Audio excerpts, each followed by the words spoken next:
You want to get rich quickly. You tried all the ways of earning millions overnight. You've attempted to bet and the lottery, but it is all in vain. Why not save your first $100,000? But are you broke or just trying to get ahead and you don't have the potential to save? Don't worry, whether you're broke, poor, old, or young, this video is for you. Do you want to take charge of your financial building? Do you want to retire early? Are you ready to save your first $100,000 fast? This video will show you how to drastically increase your savings up to $100,000 using Charlie Munger's methods, and you'll be surprised at how much money you can accumulate quickly. It will also assist you in creating a plan to determine where your money is going right now, the best way to save, and how to make decisions so that you can start taking steps toward financial success. Despite having a net worth of $2.3 billion, longtime investor Charlie Munger lamented that it was so difficult to get started, and that his wealth wasn't rising as quickly as he would have liked. He muttered, "The first $100,000 is a bear, but you've got to do it. It's going to be a little difficult. There were things about law practice I saw that were quite limiting." What happened was my pitifully small earnings as a young man. I kept underspending them. I kept investing fairly boldly and fairly smartly. At the end of my first 13 years of law practice, I had more liquid investments than I made in all those years of law practice pre-tax. I've done that in my spare time with these little tiny sums. So it was natural for me, partly crumpled by Warren Buffett's success, to think I should just start working for myself instead of for other people. Because of this, I've got a few steps for you to make it to your first $100,000. And for those sticking to the end, there's a bonus waiting for you. On to the first step. Avoid increasing your lifestyle. You've just done good work at your job and built the reputation of your boss company. You get a pay raise. Now you think this is the best time to buy that curved TV, to go on more camping vacations, and to eat in a free Michelin star hotel, thinking it'll make you happier. All these are short-lived. How would you save up to $100,000? If your spending habits are incredibly high. Our spending habits are often the things we do every day without even thinking about, because they become automatic. If we can figure out how to change our small daily habits, like eating out at restaurants more often than we should, and buying too many unnecessary items, there's no telling what we could accomplish by redirecting this money into other areas instead. It's so simple. You don't have a lot of envy, you don't have a lot of resentment, you don't overspend your income, you stay charitable in spite of your troubles, you deal with reliable people, and you do what you're supposed to do. All these simple rules work so well to make your life better. And they're so trite. To cut off your spending habits, ask yourself first, what triggers me to spend? Is it the day and time? Do you notice that you are more energetic at some times of the day? If so, shop when you're feeling more energized and less anxious. When you're at ease and under less strength, you'll make more sensible financial decisions and think more clearly. Next, is it my surroundings? Do some places encourage you to spend money or make you feel compelled to spend money just because you were there? Craft fairs, shopping centers, and even house exhibits are all excellent examples of situations where you're more inclined to make impulsive purchases. So eliminate the temptation by avoiding such settings or traveling with a small amount of money. Thirdly, is it my emotions? Our energy reserves might change depending on our emotions and moods, which increases our propensity for impulse purchases. For instance, we could look for retail therapy to help us feel better if we're sad, stressed, or nervous. Going to the gym or walking to the park instead of to the mall or your preferred online retailer can save you some bucks, and your mood will improve dramatically after a walk or other form of exercise. And the last question you need to ask yourself, is it peer influence? Do you find that when you're hanging out with your pals, you tend to spend more money than you typically would? It's accessible to turn down invitations from your pals if you can't afford to eat, buy, or travel as they can. A few cost-cutting ideas to think about include meeting for coffee instead of brunch, going hiking instead of seeing the newest performance, or hosting a potluck meal at home instead of dining out. Don't be afraid to tell your pals that you're attempting to save costs. They could even support you on your quest and start doing the same. You must surround yourself with pals who will encourage you while you pursue your financial objectives. After asking yourself those questions, it would be best if you also cut your house spending. Saving money can mean living in a smaller place, like a one-bedroom or studio apartment, instead of a bigger unit, where it may take longer to pay off the difference. Also, establish a budget before starting your search, so you don't get blindsided by unexpected expenses. It's also essential to keep your utility bills low. The next thing is to avoid debt, mostly credit card debt. In an Instagram post, Munger warned that you shouldn't let your credit card debt grow. Take only the cash you think you'll need and leave your credit card home when you go to the grocery store or the mall. By doing this, you can resist the urge to make impulsive purchases with your credit card, which is frequently the quickest route to debt. Money is the number one thing that keeps people from realizing their dreams, whether it's paying off school debt, needing to save for a wedding, putting money away for your first home, or trying to figure out how to start a business without going into massive debt. There are all kinds of reasons why we struggle financially. By subscribing and turning on the notifications button, my videos will help you identify where your money is going and how to stop using your poor financial habits as an excuse not to take the next step toward realizing your dreams. On to the second step on your journey to $100,000. Make wise investing decisions. Imagine yourself as an investor, and everything is going wrong. Your money is grossly undervalued on the stock market. Your peers can't back you up. Customers are starting to question you. Since when have you enjoyed a prosperous market year? Can you continue to follow your methodical investment process? Or are you going to crumble, give in to the suffering, and start veering off course to catch up as quickly as possible?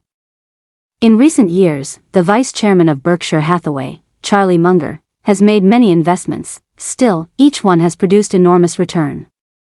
Berkshire, for instance, owns the Burlington Northern Railroad. You can hardly think of a more old-fashioned business than a railroad business. But who in hell is that we're going to create another Trump railroad? It's a very good asset for us.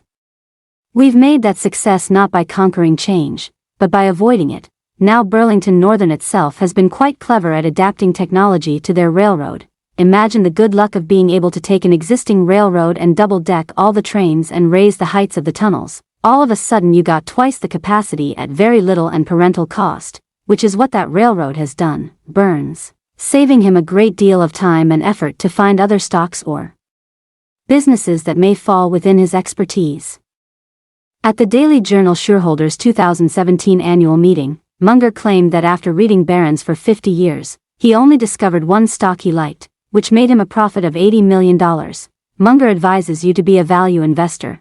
Ben Graham, the founder of value investing, is widely regarded in the financial world, and both Charlie Munger and Buffett consider themselves followers of the Graham approach. As a result, Munger adheres to the 4 essential investment series, our way of thinking. All intelligent investment is value investment, because why would you want to buy something which wasn't worth as much as you were paying for it, and who wouldn't like buying something for less than a swerve? So the only difference when people talk about value investors, you're always a value investor. Now there are various ways to look for value investments, just as there are various places to fish, and if the first rule of fishing is to fish where the fish are, the first rule of value investing is to find some place to fish for value investments, where there are a lot of them. These consist of, 1. It will be best if you comprehended that when you purchase shares, you are purchasing a stake in the business. 2. Only purchase something if there is a good chance of safety. 3. Instead of being a slave to the market, you should think of it as being there to help you. Finally, and above all, you must adhere to the 3 principles mentioned earlier. The goal of value investing is constantly obtaining more weight than you pay for when purchasing a company, and this strategy will never go out of fashion. Ask yourself, will my shares be worth it in 3 or 5 years? Let's go on to the third step. Earn additional income. Invest in yourself. What's on your mind? What's your passion? Do you want to learn Photoshop skills? Go for it. Do you want to learn some animation? Go for it. Do you want to learn computer packages? Go for it. Many people think that the only way to make $100,000 is by working hard, but there are many ways, most of them free, to boost your skills and get ahead in your career. First, educate yourself on all aspects of your industry. Consider where you have gaps in your knowledge which could lead you at a disadvantage when hiring managers or customers. Take the certification exam. You may keep your professional options open by getting certificates in fields in which you lack expertise, or in technologies or software that can assist you in your work.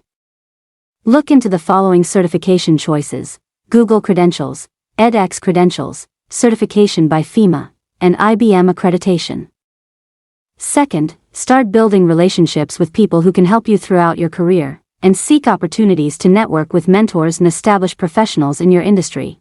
Then open an account on LinkedIn and start networking with potential clients. Third, take part-time positions while going full-time, taking care of family obligations, or pursuing a certification or degree program. Fourth, Try starting a side business so that you can focus on creating new opportunities throughout the year, and find new ways to build up your brand name among employers. You can sell your services based on your skills on Upwork and Fiverr, the fourth step of making your first $100,000. Lower your taxes. Charlie Munger advises that you put your savings in a tax advantage account. One of the best ways to lower taxable income is to contribute significant amounts to retirement savings plans. These plans can include 401 Burmese Chats, IRAs, and other retirement planning strategies. Another strategy involves contributing to employer-sponsored savings accounts. This can consist of health insurance premiums, dental insurance premiums, and dependent care reimbursement. It would help if you also looked into tax credits such as the child tax credit and the retirement savings contributions credit, which can help reduce your taxes even more. And lastly, start saving early. Saving early means your money is invested for longer and has more time to grow. That's because when you make regular payments into savings accounts, that money grows until you decide to access it. It's like an interest-bearing deposit having its return on investment, ready at a moment's notice and growing month after month. The earlier, the better. Well, I failed in this activity with some of my relatives, so I don't think I can improve South America. No, I think if you don't have to save, I can't help you, so you have a lofty goal. Save $100,000. But you're at a point in your life where you can't simply draw that enormous sum out of the air. The purpose of checking my previous videos is to help you realistically look at your current financial situation and figure out what more steps you'd need to take to start saving, and then put a plan in place that's realistic and sustainable. Munger and Warren Buffett are the wealthiest people in the world. Most of their wealth was accumulated from the interest on their savings rather than their salary alone. This means that saving your hard-earned money has a compounding effect, so the more you save, the more you earn from your invested capital. I don't say that it's always better to be saving 10% of your income instead of 5% of your income. I think it's crazy to be spending 105% of your income. I think that leads to all kinds of problems, and I get letters from people every day that have experienced those problems. And because you stayed with me to the end, here's a bonus for you only. How long before you reach your $100,000 goal? It is not always simple to determine. By calculating your net worth, which is the gap between your assets and obligations, you can see things clearer. Do you have a dream? If so, what are you waiting for? Are you afraid of something? Why don't you do anything about it? We don't need to be scared all the time. If your dream is to be an entrepreneur, the question is not if, the question is how. My next video will help you focus on your goals and build your savings to have a palatable financial net worth. I'll also give you some tips that can help you get more of what you're looking for in life, define your values and act on them. This can help you make sure that you live up to the goals that you set out for yourself.